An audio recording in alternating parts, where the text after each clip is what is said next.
Bumuhos ang malakas na ulan kaya basang-basang nakarating si Lupin. Napansin ni Daisuke ang nakasulat sa likod ng jacket ni Lupin at sinabing mukhang sulat iyon ng babae nang biglang may kumatok sa pinto. Pumasok ang isang lalaki na nagpakilala bilang Kids Meal at sinabing sasanduan niya si Lupin dahil may babaeng humihingi ng tulong dito. Sinubukang pigilan ni Daisuke si Lupin pero sumama rin ito nang malamang dalaga ang humihingi ng tulong.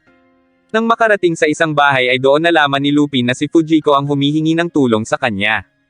Ngunit nang ituro ni Fujiko ang lalaki na totoong may kailangan sa kanya ay aalis na sana si Lupin pero tinutukan siya ng baril ni Kids Meal. Doon sinabi ni Fujiko na nais mapaimbestigahan ang lalaking nagkaroon ng amnesia. Pagka-uwi ni Lupin ay ipinakita niya kay Daisuke ang litrato ng lalaki at sinabi nito sa kanya na nakakaintriga siya dahil tinatanggap niya kahit ang malalaking trabaho. Maya-maya pa habang naglalakad ang dalawa ay nakasalubong nila ang isang sasakyan at isa sa mga sakay nito ang nagpaulan ng bala sa kanila dahilan para magkasugat ang braso ni Lupin. Nang makapagtago ay doon hinagisan ni Lupin ng pampasabog ang sasakyan. Pagkatapos ay ipinagamot ni Lupin ang braso nang mapansin ng doktor ang lalaki sa litrato. Namukan yun ng doktor at sinabing iyon ang tinatawag na Phantom Weasel, isang underworld crime boss na inoperahan noon ng kaibigan niya 6 na buwan na ang nakalipas at pagkatapos ay nawala na at hindi na muling nakita pa. Nagsuspetya sina Lupin sa nalaman dahil matapos ang operasyon ay biglang nawala ng alaala ang lalaki, at hindi na rin muling nakita ang surgeon. Biglang pumasok sa isip ng dalawa si Fujiko kaya nagmadaling umalis ang mga ito. Nang makarating sa bahay ng lalaki ay nadatnan nila itong walang buhay at sinabi kay Fujiko na alam na nila ang lahat. Nang makitang nakikinig sa usapan nila ang lalaking umatake sa kanila kanina ay pinaamin nila ito kung sino ang nag-utos dito. Doon nito ikinwento lahat pati ang tungkol sa makina na nagdudulot ng pagkawala ng memorya para umano maprotektahan ang sekreto ng boss. Susubukan muna sana sa doktor ang makina pero dahil sa takot ay tumakbo iyon kaya agad yung pinaulanan ng bala. Ipinagbili ni Phantom Weasel kay Dragon na kung sino man ang magtangka na ibalik ang memorya niya sa loob ng 6 na buwan ay pigilan iyon ni Dragon. Iyon umano ang dahilan kung bakit inatake ni Dragon sina Lupin pero hindi siya nagtagumpay laban sa mga ito. Nagtaka si Dragon at napatingin kay Fujiko, napatanong ito kung bumalik na ba ang memorya ng boss niya bago pa ito pumanaw. Inisip ni Lupin na may nakaalam na ng sikreto ng matanda bagay na itinanggi ni Fujiko. Maya-maya pa ay tinutukan sila ni Dragon ng baril at sinabing para iyon sa namayapa niyang boss na iki-cremate na mamaya. Nang marinig iyon ni Fujiko ay sinabi nitong hindi maaaring i-cremate si Phantom Weasel at saka umalis sa lugar na agad namang sinundan ni Dragon.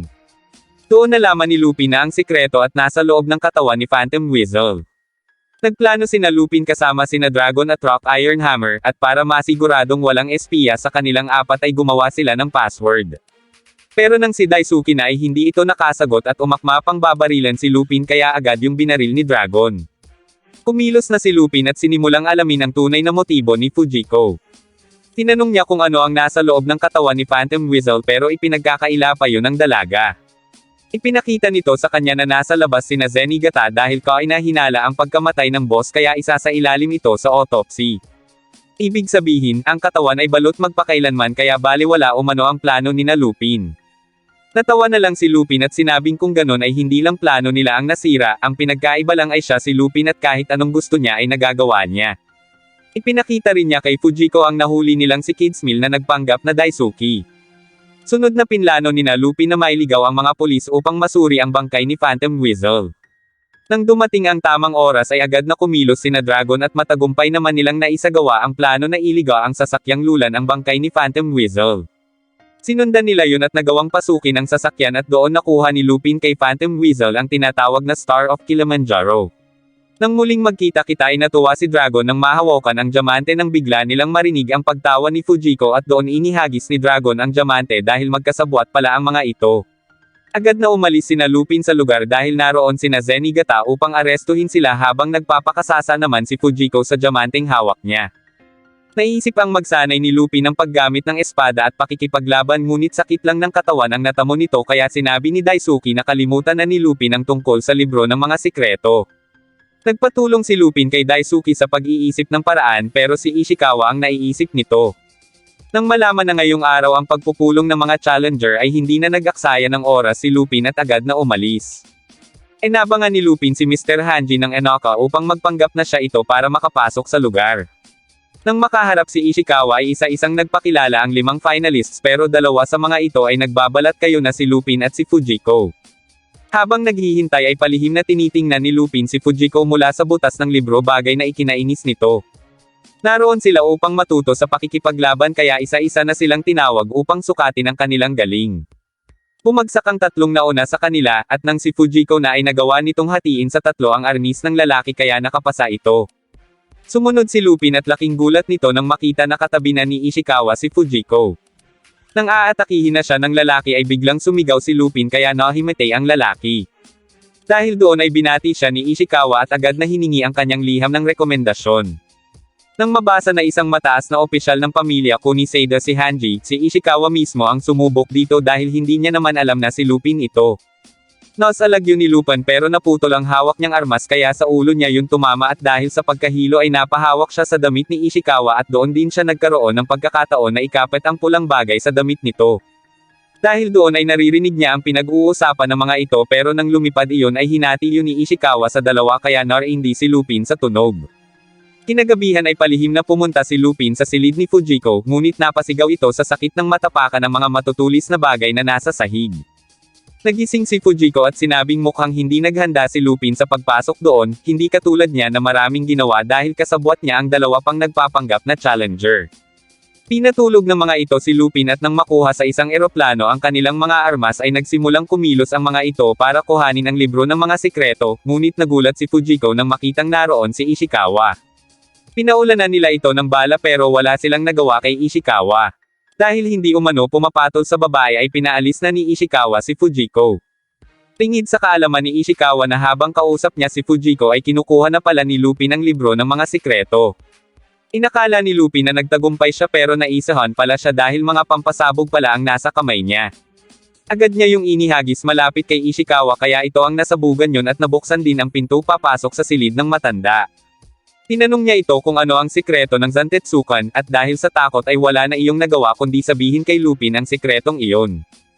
25 taon na ang nakalipas nang makaharap niya si Lupin II at gulat na gulat siya nang maputol nito ang espada niya. Iyon ang unang beses na natalo siya sa buong buhay niya pero dahil bata pa siya noon ay naisip niyang kuhanin ang espada ni Lupin II. Pinagpalit niya iyon kaya napasa kamay niya ngayon ang espadang iyon. Humanga si Lupin sa lakas ng loob nitong nakawan ng napakahusay na si Lupin II. Pagkatapos ay itinanong niya kung nasaan na ang totoong mga balumbon, ngunit hindi makasagot ang matanda hanggang sa dumating doon si Ishikawa kaya ipinag-utos ng matanda na paslangin na si Lupin. Pero dahil sa narinig nitong kwento ay hindi na umano ito susunod sa utos ng matanda. Dagdag pa nito na maglaban na lang sina Lupin at ang matanda at kung sinong mananalo ay doon mapupunta ang mga balumbon. Nagustuhan ni Lupin ang ideya kaya naman sinimulan na ang kanilang laban. Baril laban sa espada pero nang maiwasan ng matanda ang lahat ng bala at papalapit na ito sa kanya ay tumakbo na si Lupin kaya naghabulan ang 2. Inikutan nila ang isang puno at nang makahanap ng tiyempo ay doon binaril ni Lupin ang nilagay niyang patibong sa itaas ng puno.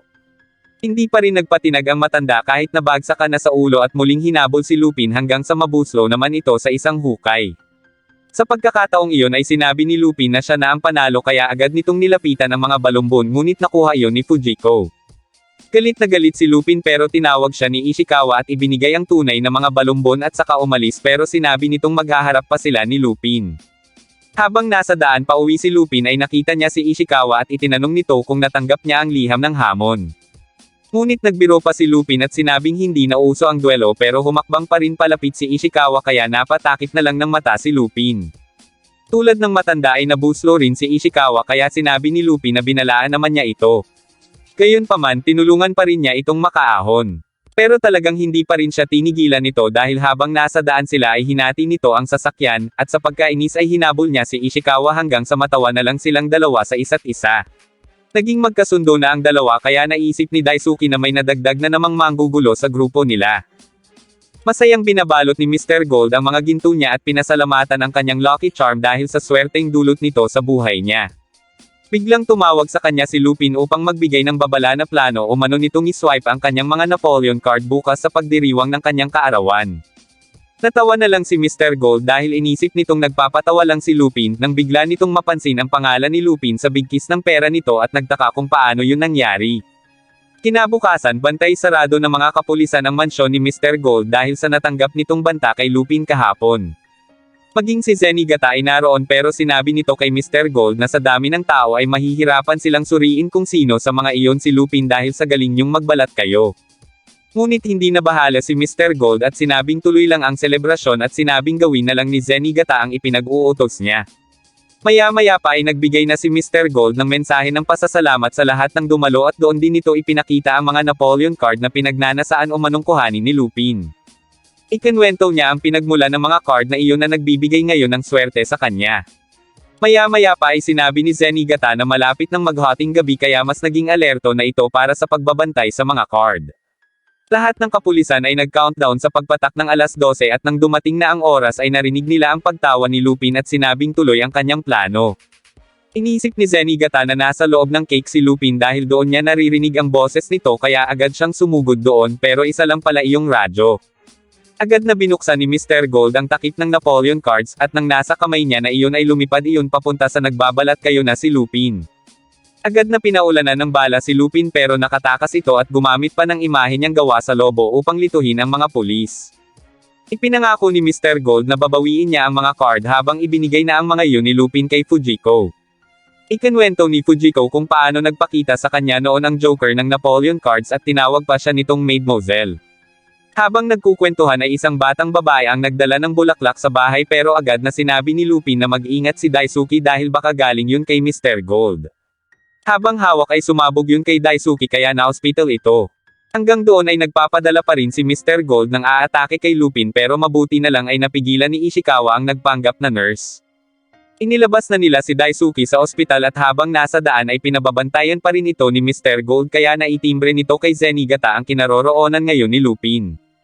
Tuwang-tuwa si Zenigata dahil mahuhuli na umano nila si Lupin kaya agad na kumilos ang mga ito. Tumawag din si Mr. Gold ng Special Tech Force upang tulungan sina Zenigata sa pagtugis kay Lupin. Pinuhusan ng mga ito ng pampadulas ang daan dahilan para dumiretso ang sasakyan sa loob ng malaki nilang truck. Hinati ni Ishikawa ang truck para makatakas sana sila pero naabutan na sila doon ni Zenigata. Nagawa pa rin naman nilang makatakas pero nasundan pa rin sila ni Zenigata kaya naisip ni Daisuke na maghiwa-hiwalay sila at magkikita-kita na lang sila sa mansyon ng Kokoshi sa paanan ng bundok Mairei. Isang bahay ang pinalibutan ni Zenigata upang hintayin ang pagdating doon ni Lupin at kung saan naroon sina Fujiko at Daisuke. Sinabi ni Daisuke na puro kamalasan ang dulot sa kanila ng mga card na iyon pero sinabi ni Fujiko na naniniwala siya sa mga iyon. Binalasan niya iyon at doon nila natuklasan na may nakakabit dong transmitter kaya pala nasusundan sila ng mga tauhan ni Mr. Gold. Ipinag-utos na nito kay Zenigata na kuhanin na ang mga card pero hindi nakinig si Zenigata bagkus sinabi pang mas mahalaga na mahuli si Lupin kesa sa mga card na iyon. Ipinaalala ni Mr. Gold ang nakalagay sa kasunduan nila na kasama sa trabaho ni Zenigata na bawiin ang Napoleon cards kaya agad itong sumunod. Sinimulang atakihin ng mga ito sina Daisuke habang nanonood lang mula sa malayo si Lupin kaya tinanong ni Ishikawa kung hindi nito tutulungan ang mga iyon. Sa halip na kumilos ay idinadaan pa ni Lupin sa biro ang sitwasyon bagay na ikinainis ni Ishikawa kaya umalis na ito. Pinasok na ng mga pulis ang bahay kaya isa-isang hinarap ni Daisuke ang mga iyon habang itinatali ni Lupin ang sanga sa isang putol na puno. Maya-maya pa ay pinutol ni Lupin ang tali at tumama sa ulo ni Mr. Gold ang inilagay nitong bato sa sanga. Nang ma-corner ng mga lalaki sina Daisuke at Fujiko sa isang silid ay dumating si Ishikawa at iniligtas ang dalawa. Pagkatapos ay sinabi nito sa dalawa na pinabayaan na sila ni Lupin kaya siya umano ang pumunta doon at mag-isa niyang nilampasan ang mga barikada. Napansin ni Daisuke ang sulat ni Lupin na nakakapit sa likod ni Ishikawa. Sinasabi doon na ililigtas sila ni Lupin at ipinaliwanag pa ni Lupin sa sulat na iyon kung papaano. Maya-maya pa ay sinabi ni Mr. Gold na siya na ang bahala doon at saka naghagis ng tali sa bintana ng bahay. Tingid sa kaalaman ni Zenigata na si Lupin iyon kaya sa huli ay nagawa nitong iligtas ang tatlo gamit ang animoy saranggola. Samantala, mas tumibay ang paniniwala ni Fujiko sa mga card at nang tingnan niya yun ay nagpasalamat si Joker sa kanya hanggang sa nilipad na ng hangin ang mga card. Sa paliparan, sinalubong ni Cap ang bagong dating na si Poon dahil nais sana nitong humingi ng tulong tungkol sa negosyo. Sinabi ni Cap na meron silang mga dokumento sa bodega na nagkakahalaga ng milyon na nais kuhanin ni Lupin pero sinabi ni Poon na pumunta siya doon para sa isang babae na hinahanap niya sa loob na ng 3 taon. Habang magkasama ang dalawa ay inalok ni Lupin ng trabaho si Fujiko.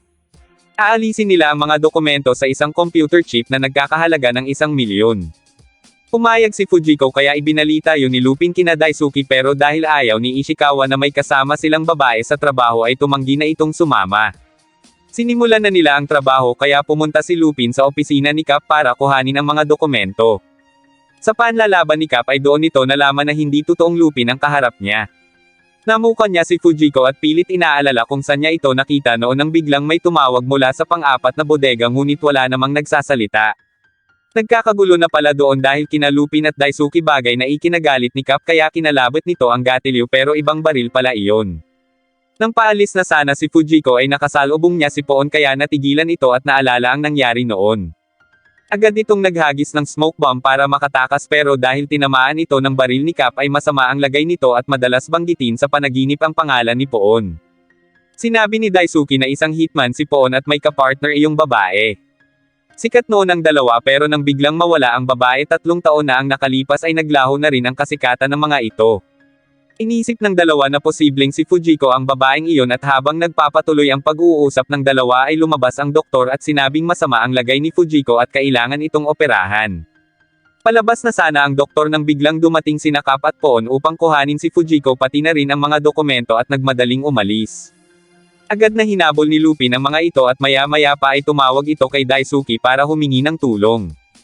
Dahil nabawi na ang dokumento ay nais na sana ni Cap na umalis na sila doon ngunit hindi kumikibo si Poon hanggang sa makipagpalitan na ng putok si Daisuke. Maya-maya pa ay muling niyaya ni Cap si Poon na umalis na doon habang pumuputol naman ng kawayan si Lupin at ginawang pana na may nakataling radyo upang makipagmegosasyon kina Poon. Pilit na nakiusap si Lupin na ibalik na si Fujiko total ay hawak na rin naman ng mga ito ang kailangan nilang dokumento pero hindi pumayag si Poon kaya sinabi ni Daisuke na hayaan na iyon ni Lupin dahil traidor din naman si Fujiko. Hindi nakinig si Lupin at desidido pa rin itong iligtas si Fujiko nang biglang dumating doon si Ishikawa dala ang mga kagamitan.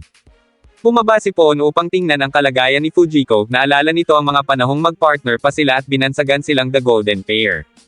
Iyon ang pinakamasayang araw para kay Poon nang biglang mangyari ang insidente na nabaril si Fujiko. Matagal na panahon itong naghintay ng balita tungkol sa dalaga kaya ngayong magkasama na muli sila ay hindi niya na ito pakakawalan pa. Nang pabalik na ulit sa taas si Poon ay nagkamalay na si Fujiko at naalala naman nito kung paano siya pinatakas noon ni Poon sa mga nagtatangkang pumatay sa kanya. Sumapit ang gabi kaya sinubukan muling makipag-usap ni Lupin kina Poon dahil maaari umanong hindi na magtagal si Fujiko dahil sa kalagayan nito. Dahil hindi sumama kay Ishikawa ang doktor ay handa si Lupin na siya ang mag-opera kay Fujiko pero sinabi ni Poon na hindi niya hahayaang makapasok sa bahay na iyon si Lupin. Dahil doon ay hinamon ni Lupin na si Poon na lang ang magsagawa ng operasyon habang idinidikta niya ang mga dapat gawin.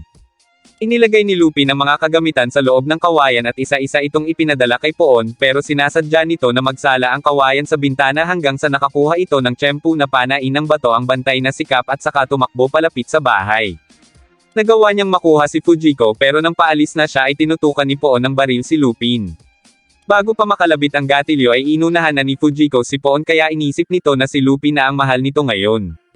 Matapos ang nangyari ay tinakasan lang din ni Fujiko si Lupin kaya pinagtawanan na lang ito ni Daisuke. Nang sumunod na mga araw, isang sasakyan ang hinabangan nina Lupin at Daisuke. Pinasabugan nila ito para makuha ang isang malita na naglalaman ng pera.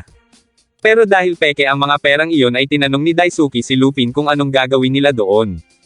Plano ni Lupin na hulihin kung sino ang nasa likod ng mga pekeng pera na iyon kaya ipinamudmud nila yun sa isang parte ng bayan.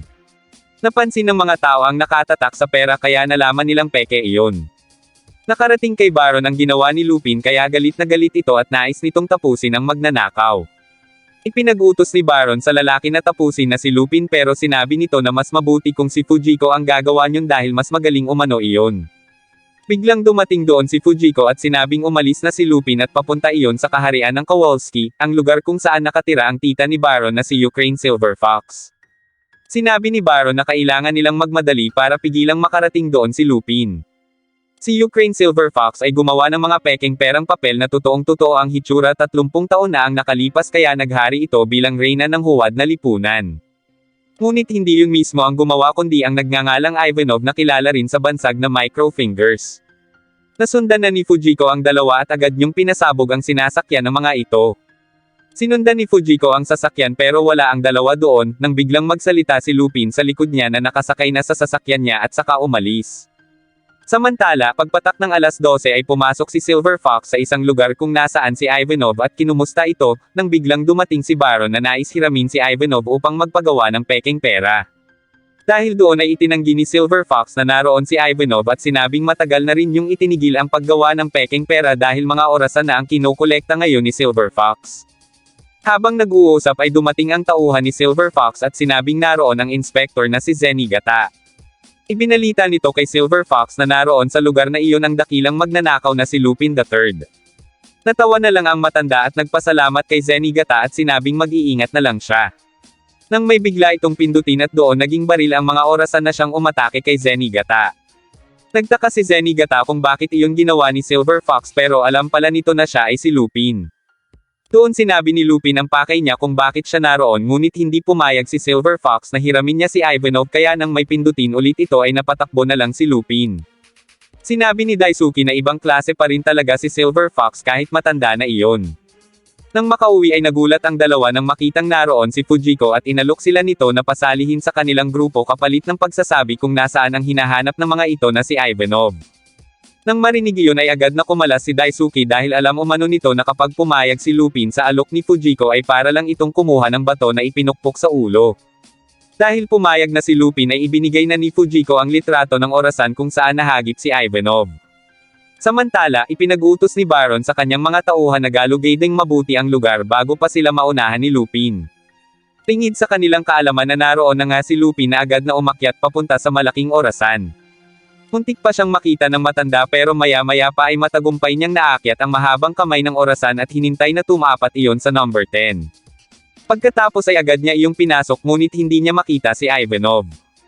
Nang biglang dumating si Silver Fox at nang makitang nakaalis na iyon ay sinuri niya kung saan iyon nanggaling. Hindi nagtagal ay natuklasan niya na rin ang daan papunta sa isang silid kung saan naroon ang pagawaan ng pekeng pera. Humanga siya sa galing ng pagkakagawa ng pera dahil mukha talaga iyong totoo nang biglang magsalita si Ivanov. Nilapitan niya ito at nakita ang totoong pera na nasa harap nito at mas inisip pa ni Lupin na iyon ang peke kaya mas lalo itong humanga sa talento ni Ivanov. Doon niya ito inalok na sumama sa kanya pero tumanggi si Ivanov at sinabing gugugulin niya na lang ang natitira pa niyang mga taon kasama si Silver Fox at ang mga orasan. At isa pa ay marami na rin umano itong napatay na tao dahil sa pagtanggi sa alok ng mga iyon.